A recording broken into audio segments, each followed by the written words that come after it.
TBS 집중 리포트로 시작합니다. 붕괴가 우려되는 시설물을 재난위험시설이라고 하는데요. 재난위험시설은 전국에 850여 곳, 수도권에는 500여 곳이나 된다고 합니다. 특히 이 재난위험시설에서 장사를 하거나 그대로 살고 있는 사람들도 적지 않다고 하는데요.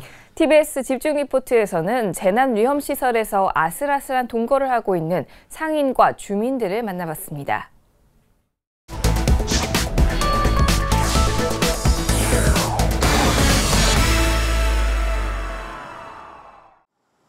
서울 동작구 신노량진 시장입니다. 건물 곳곳이 부서지고 갈라졌으며 녹이 쓴 철근과 어지럽게 뒤섞인 전선이 그대로 드러나 있습니다. 이렇게 보시는 것처럼 건물이 상당히 노후화되어 있고 이 철제 기둥이 건물을 받쳐야만 할 정도로 상당히 위험해 보이는데요. 이곳 신노량진 시장은 지난 2010년에 재난위험시설로 지정이 됐지만 지금까지도 아슬아슬한 영업은 계속되고 있습니다. 지난 1961년에 지어진 이곳은 안전 최하 등급인 2등급으로 분류된 재난위험시설입니다. 시설물 안전등급은 A부터 2등급으로 나눠지는데 D2등급은 재난위험시설로 분류됩니다. D등급은 바로 보수보강이 필요한 곳, 2등급은 붕괴 우려로 당장 사용을 금지해야 하는 곳입니다. 신노량진 시장은 바로 철거해야 하는 재난위험시설로 지정됐지만 시장 재정비 사업이 지연되는 사이에 일부 상인들은 이곳에 남아 장사를 계속하고 있습니다. 당장이라도 무너질 것 같은 건물이 사실상 방치되면서 이곳을 지나야 하는 사람들은 불안합니다. 올 때마다 이 시장이 불안해요. 저는 여기 지나가기가. 이곳은 상상할 수 없는 문제거든요. 여기가 사람들이 왔다 갔다 하고 여기서 또 영업도 하고. 이곳에서 장사를 하는 상인들도 불안한 건 마찬가지입니다. 위험한 건 사실이고 위에서 뭐가 떨어지면은 사람이 다치고 다치면은 누가 보상할 줄 사람이 없어요. 그렇기 때문에 사람이 또 안 들어오는 것이고 그렇기 때문에 장사가 안 되는 겁니다. 위험을 무릅쓰면서까지 상인들이 이곳을 떠나지 않고 버티는 건 생계 때문입니다. 시장 건물을 재건축하는 과정에서 건물주와는 달리 충분한 보상을 받기가 어려운 상가 세입자들 입장에선 이러지도 저러지도 못한 채 버티고 있을 수밖에 없는 겁니다. 새로 건물을 신축한다고 보면 우리는 꼼짝없이 나갈 수밖에 없어요. 진입이란 비하니까. 그러면 우리가 아무 대책도 없이 나가서 길거리에 나앉으면. 신노량진 시장처럼 안전등급 2등급을 받은 경기 성남시 성남중앙시장. 10여 년 전에 큰 불이 난 뒤 붕괴 위험이 우려돼 공공소유의 시장 건물은 철거했지만 민간 소유의 건물에선 특별한 보수나 보강 없이 영업 중입니다.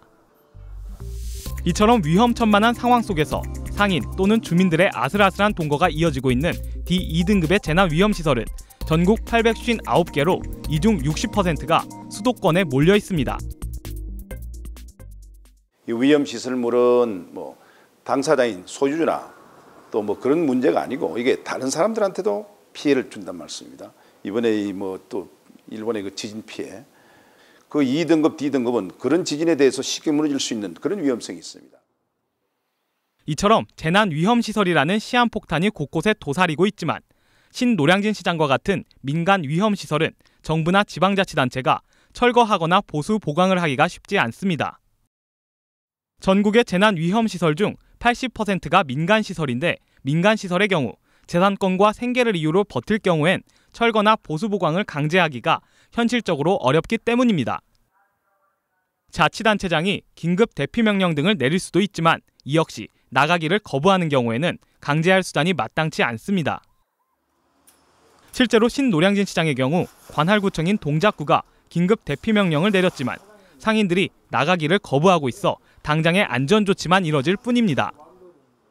이 때문에 붕괴 위험이 있는 시설물의 안전조치를 강제할 수 있는 제도적인 강화가 필요하다는 지적이 나옵니다. 방치한 위험시설물에 대해서 만약에 철거하지 않으면 이행강제금을 갖다가 물린다든지 법적 조치를 취해야 될 텐데 그런 규정이 전혀 없습니다. 법적 조치를 갖다가 강구해가지고 이런 위험시설물에 대한 일제 정벽이 이루어져야 됩니다. 이와 함께 이주해야 하는 상인과 주민들에게 현실적인 보상 지원을 해줄 수 있는 예산과 제도 마련도 시급한 상황. 재난위험시설 속에서 아슬아슬한 동거를 해야 하는 상인과 주민, 그리고 모두의 안전을 위한 고민이 필요한 시점입니다. TBS 문기혁입니다. 네, 재난위험시설에서 아슬아슬하게 생계를 이어가는 현장을 취재해 왔는데요. 집중 리포트를 통해서 살펴봤습니다. 문기혁 기자가 지금 스튜디오에 나와 있습니다. 더 자세한 얘기 나눠보죠. 어서 오세요. 네, 안녕하세요. 네. 자, 이번에 취재하면서 여러 군데 다녀왔는데 재난위험시설 현장 상황 보니까 정말 아슬아슬하더라고요. 실제로 네. 어떻던가요? 예, 일단 뭐 재난위험시설 리포트에서 한번 설명을 드리긴 했지만 한 번 더 간단하게 설명을 드리면요. 네. 말 그대로 이렇게 재난이 우려되는 아주 위험한 시설을 재난위험시설이라고 하는데요. 뭐 교량이나 아니면 그런 교량과 같은 시설물이나 네. 아니면은 뭐 아파트 상가 같은 건축물을 대상으로 안전진단을 실시를 하는데 이 결과 뭐 D등급이나 E등급이 나온 경우를 재난위험시설이라고 합니다. 예. D등급은 당장 보수보강을 해야 하고 E등급은 바로 철거를 해야 하는 곳인데요. 네. 이런 곳이 그 전국적으로 그리고 수도권에 특히 굉장히 많습니다. 그래서 뭐 제가 다녀온 것을 영상으로 좀 설명을 드리려고 하는데요. 영상을 보시면서 보면은 뭐 더 이해가 빠르실 것 같은데요. 예. 일단 서울 동작구의 신노량진 시장을 먼저 설명을 드릴까 하는데요. 네. 이곳은 지어진 지가 한 50년 정도 된 곳입니다. 그래서 이렇게 오래된 만큼 시설도 아주 낡은 곳이죠. 그래서 예. 이곳이 안전등급 2등급을 진단을 받은 게 지난 2010년입니다. 그래서 그 당시에 즉시 사용을 금지를 했어야 하는데 아직까지도 한 6년 정도 장사가 계속되고 있는 상황이죠. 뭐 보기만 해도 상당히 을씨년스러운 상태인데요. 그리고 이와 함께 또 경기 성남시의 성남중앙시장도 다녀왔는데요. 네. 성남중앙시장 같은 경우도 지어진 지 한 40년 정도 된 곳입니다. 이곳 역시 안전진단 2등급을 받은 건물인데요. 외관상으로 봤을 때는 일반 상가와는 크게 다르지는 않았습니다. 이렇게 뭐 똑같이 장사를 하고 있었는데 네. 입구 안쪽으로 들어가면은 굉장히 불이 10년 전에 큰 불이 났었다고 합니다. 그래서 점포 수십여 곳이 소실이 되고 예. 그래서 모두 탄 흔적이 지금까지도 확인할 수 나와 있었는데요. 있네요. 예, 그래서 이렇게 10년 정도 지났는데 그 예. 화재 흔적 그대로 아직까지도 아슬아슬한 동거가 이어지고 있습니다. 네. 그러니까 도심 한가운데도 이런 곳들이 꽤 있다는 건데 이런 재난위험 시설이 전국에는 이제 859개, 네. 그리고 수도권에만 벌써 523개가 된다고 하니까 네. 정부나 지방자치단체도 이런 재난위험 시설들을 뭐 어떻게 할 수가 없는 건가요? 예, 일단 뭐 자세하게 얘기를 드리면 아까 제가 얘기를 해드린 보수보강이 당장 필요한 곳은 전국에 801개, 그리고 수도권에는 503개가 있고요. 그리고 예. 바로 사용을 금지해야 하는 곳이 전국에 58개, 그리고 수도권에는 20곳이 있습니다. 네. 그래서 이들 중에서 정확하게는 690여 개, 전체의 80% 정도가 민간시설인데요. 예. 이런 민간시설 같은 경우는 건물주가 재산권을 이유로 그리고 입주하고 계신 분들이 생계를 이유로 나가기를 거부하면 강제할 수 있는 수단이 현재로서는 마땅치가 않습니다. 그렇죠. 이렇게 나간다고 버티고만 안 나간다고 버티고만 있으면 뭐 정부나 지자체도 어쩔 수는 없는 상황인 거죠. 예. 뭐 사유재산을 정부나 지자체에서 강제로 뭐 할 수 있는 거는 법적으로 당연히 불가능한 거고요. 이러지도 저러지도 못하고 있는 상황인데 그러면 이분들 사실 안전상에서는 사각지대에 놓인 상황이잖아요. 네. 네. 이런 상황 계속 유지해야 되는 건가요? 예, 뭐 일단 뭐 상인들 같은 경우 얘기를 아까 한 번 더 드리면 예. 성남중앙시장 같은 경우는 상인들이 뭐 사고를 나도 뭐 스스로 책임을 지겠다고 할 정도로 뭐 각서까지 쓰고 장사를 하고 있다고 하고요. 그런 유치가 그래서 있군요. 뭐 성남시 입장에서도 뭐 어떻게 할 수가 없는 상황이고요. 그리고 예. 서울의 한 아파트 같은 경우는 재건축이 예정이 돼 있는데 재건축이 20년 가까이 지연이 됐습니다. 그래서 재건축이 지연이 되면서 이 재건축을 앞두고 있으면 뭐 보수보강을 사실 할 이유가 없지 않겠습니까? 그렇죠. 어쨌든 네. 재건축을 하니까. 근데 이 재건축이 지연이 되면서 20년째 그 주민들이 살고 있거든요. 안전진단 D등급을 받았음에도 불구하고요. 예. 예. 이런 식으로 좀 보수보강이 제대로 이루어지지 않고 사실상 사각지대에 방치된 곳이 적지 않습니다. 네. 네. 그래도 어쨌든 안전을 위해서라도 제도적으로 좀 개선이 필요할 것 같아 보여요. 어떤가요? 예, 이런 그 재난위험시설 뭐 당장 거주하고 계신 주민들 아니면 상인들만의 문제가 아니고 이게 사회적인 재난으로 번질 수 있다는 게 문제거든요. 그렇죠. 뭐 쉽게는 뭐 정확한 예는 아니지만 삼풍 백화점 네. 붕괴 사고만 하더라도 건물 하나가 무너졌을 때 얼마나 사회적으로 큰 손실이 있느냐를 보여준 예인데요. 현재는 뭐 정부, 지자체가 나서서 뭐 철거를 하거나 보수 보강을 강제할 수 있는 근거가 전혀 없습니다. 뭐 과태료 정도 부과할 수 있고 긴급 대피 명령 내릴 수 있지만 뭐 긴급 네. 대피 명령은 아까 말씀드린 것처럼 뭐 동의하지 않으면은 지자체에서 지자체 장애할 수는 있는데 강제를 할 수는 없고요. 네. 그리고 과태료 정도는 사실 실효성이 없기 때문에 이런 것들을 좀 더 실효성 있게 좀 제재할 수 있는 어떤 강제할 수 있는 어떤 법적인 수단이 필요하다는 거고요. 그리고 또 한 가지 더 추가적으로 말씀을 드리면 현재 재난 위험 시설 중 대부분이 15층 이하의 소규모 건축물입니다. 네. 이런 경우에는 좀 그 안전진단 대상이 아니기도 하거든요. 그래서 이런 소규모 건축물에 대한 좀 어떤 세부적인 안전진단이 필요하다고 하고요. 실제로 이 안전진단 대상이 아니다 보니까 공무원들이 가서 뭐 육안으로 확인하고 좀 위험하다 싶어서 이렇게 해라 권고하는 수준에 그치고 있거든요. 현재 이런 부분들은 좀 시정이 필요할 것 같습니다.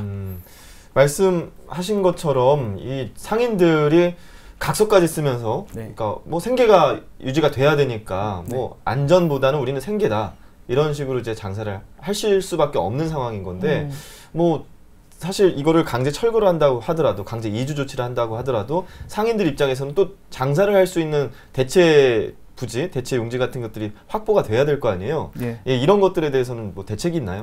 이런 대책이 전혀 없는 게 사실 지금 이 현상이 있게 된 어떤 근본적인 원인이 될 수도 있습니다. 뭐 안전을 해소하는 게 무엇보다 중요하겠죠. 그렇지만 뭐 그 한 사람 한 사람의 어떤 생계라든지 아니면 그분들의 생존권도 저희가 마냥 무시할 수는 없는 부분이거든요. 그래서 이런 부분들이 안 되다 보니까 뭐 상인뿐만 아니고 주민들도 아파트에 거주하는 주민들도 다른 곳으로 이주하지 않고 그냥 우리는 여기서 살겠다 하고 버티고 있는 건데요. 지금 현재로서는 뭐 이런 부분에 대해서 현실적인 보상이 이루어지지 못하고 있다고 하더라고요. 실제로 현장에서 이야기를 들어보니까. 그래서 이런 부분들에서 좀 더 현실적인 보상이 이루어져야 할 것 같고요. 그리고 뭐 요즘에 뭐 상가 세입자들, 임차 상인들에 대한 문제가 많이 불거지고 있는데 특히 이런 재건축 문제는 사실 건물주는 재건축하면은 그 있는 만큼 보상 을 받을 수 있고 그 재산 가치가 그만큼 가치가 매겨집니다. 하지만 상가 세입자들은 뭐 어떻게 할 수가 없거든요. 그래서 좀 이런 분들을 위한 좀 보호 대책도 정부라든지 지자체가 좀 나서서 적극적으로 예산도 마련을 하고요. 그리고 관련 제도도 마련을 해서 좀 이런 부분까지 좀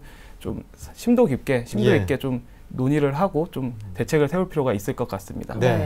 사실 사유재산이기 때문에 정부나 지자체에서 할 수 있는 게 많지는 않을 겁니다. 하지만 요즘 안전에 대해서는 아무리 강조해도 지나치지 않거든요. 재난위험시설에서 아슬아슬한 동거를 이어가고 있는 이들과 또 사회의 안전을 위해서 근본적인 대책 마련이 필요해 보입니다. 정부와 지자체에서도 적극적으로 예산 지원이 필요하다는 생각이 듭니다. 자, 집중 리포트를 통해서 문기옥 기자와 함께 재난위험시설에서 동거를 하고 있는 상인과 주민들에 대한 이야기를 들어봤습니다. 오늘 수고했습니다. 예, 고맙습니다.